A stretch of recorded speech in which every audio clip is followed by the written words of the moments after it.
prazer. Prazer. Meu nome é Igor Kupstas, eu sou o diretor da O2 Play. É um núcleo de distribuição dentro da O2 Filmes, a produtora O2 Filmes. E a minha palestra foi sobre inovação em grandes empresas. Um prazer, eu sou o Antônio Sagrado Lovato. Eu sou diretor na Vecante, que é uma produtora audiovisual, e também cofundador do Movimento Entusiasmo, que é um coletivo que trabalha com educação no centro de São Paulo. A minha palestra foi pautada num trabalho que eu fiz, que é o Quando Sinto Que Já Sei, um documentário. Eu falei sobre o que é uma educação de alma brasileira. Mas, cara, me conta mais, o que você tratou ali de inovação? Bom, eu vim a convite da Associação Brasileira de Startups e eu dividi o painel com o pessoal da Mercedes, eles têm um núcleo de inovação. E eu vim falar um pouco sobre o que é a O2 Play dentro da O2 Filmes.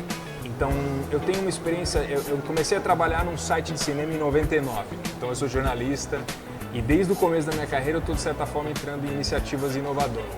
Trabalhei 6 anos numa empresa chamada Europa Filmes, que era uma empresa de distribuição, que era uma empresa top de mercado em 2004, 2005, e eu trouxe um pouco dessa experiência do que é que mudou com o digital, digitalização e internet no consumo de filmes.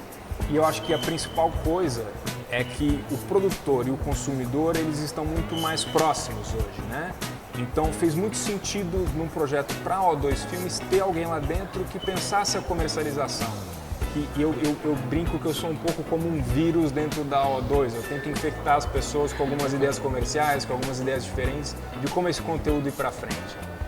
E é isso, assim, a gente tem feito isso para a O2 e nós também somos abertos para outras produtoras. A gente lançou filmes de outras produtoras, eu lancei um documentário chamado Cidade Cinza, lancei um documentário chamado Junho, que foi um documentário da Folha de São Paulo sobre as manifestações. E mais recentemente a gente fez um lançamento muito recente chamado A Lei da Água. É um documentário sobre o Código Florestal que a gente lançou. A gente fez crowdfunding de sessão no cinema, a gente fez sessões gratuitas desse filme e também o vídeo on demand. Estamos vendendo o filme através do iTunes, Google Play e Vimeo on demand. Legal. Me fala um pouco mais do teu papo, como é que foi? Cara, foi bem bacana. Eu parti da ideia de contar um pouco da experiência do que foi ter feito esse filme, né? Ele é um filme que reflete sobre o que é que no Brasil está acontecendo hoje na educação básica, de casos de escolas que estão repensando completamente a sua prática. Então, desde escolas que, por exemplo, viram bairros educadores sem muros, etc., dentro de comunidades, ou outras escolas que se apropriam do território, se apropriam do território interno e externo, né? Então quebram os muros da sala de aula, rompem com seriação, etc., e como é que eles lidam não só com conhecimento, né, com a questão técnica, conteudista, mas também com cidadania, com afetividade, com relação interpessoal, como é que isso se relaciona, né, com as pessoas que estão ali envolvidas, né, com os pais, com os funcionários, com as crianças ganhando novas responsabilidades, né.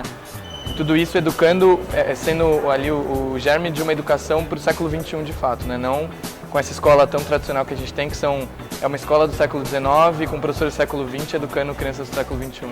Então você fez um filme sobre uma nova educação de alma brasileira, ou seja, cases brasileiros, e foi isso que vocês expôs na tua palestra? Isso. Quem foi o público da tua palestra? Foram professores? Quem bastante? Tinha muita gente de inovação que estava preocupada em entender como é que essa pesquisa do filme, né, pode impactar outras áreas, Sim. Não só na geração de novas pessoas, que vão pensar de maneira diferente, né, que tem um know-how diferente, mas como é que esse know-how de inovação que essas escolas estão encontrando está se desdobrando nas outras áreas, ou como é que o mundo das startups, por exemplo, está entrando na escola, né?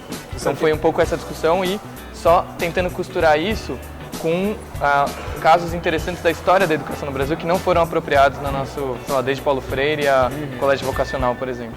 É engraçado porque outro dia eu estava conversando com alguns amigos me perguntando, será que as pessoas ainda copiam lição da lousa, né? Porque eu na minha fase, eu quando era criança, às vezes tinha uma aula, que era a aula praticamente inteira, era o professor passando conteúdo na lousa e a gente copiando aquilo. Isso não faz mais o menor sentido, Não né? faz, completamente, não tem Isso, mas não tem isso menor existe sentido. ainda? Existe e é regra, na verdade. É a regra ainda? É regra. É surreal que a escola seja a única instituição social que, por lei, proíba o uso do celular.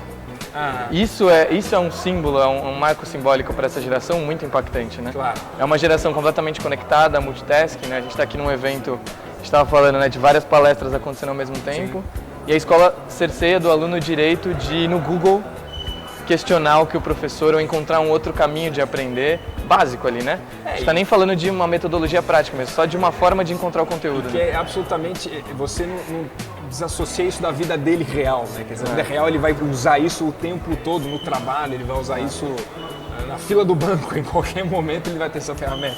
E eu fico me perguntando, por exemplo, você como jornalista, o que você usa hoje para desenvolver o teu trabalho, você aprendeu fazendo a maioria das coisas. Né? Sim, não, você sabe que para mim, eu também fui atrás da minha educação muito baseada na necessidade da profissão. Eu acabei invertendo um pouco. Eu comecei a trabalhar no site de cinema, eu nem jornalista era. Eu estava na faculdade de geografia, eu adorava geografia, fiz geografia na USP por 1 ano. Mas descobri que não era a minha praia, não era a minha praia.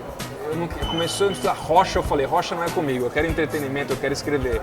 Fiz uma faculdade de jornalismo. E depois, quando comecei a trabalhar com a venda de filmes, fui procurar uma pós em marketing. Então uma coisa foi trazendo a outra. Mas eu acho que a gente tem até que conversar, não sei se aqui diante das câmeras, mas sobre lançar o teu filme. Acho que a gente tem como se ajudar aqui. Foi um encontro. Tem como se ajudar. Um encontro muito bom. Colocar esse filme no iTunes, no Google Play, vamos ajudar. Não, estamos com essa demanda aí. Que legal. Para o 2 on Demand trazer. Maravilha. Legal. Conversar. Cara, prazerzão te conhecer. Muito bom te conhecer. Vamos trocar muita figurinha aí. Boa. Valeu. Valeu.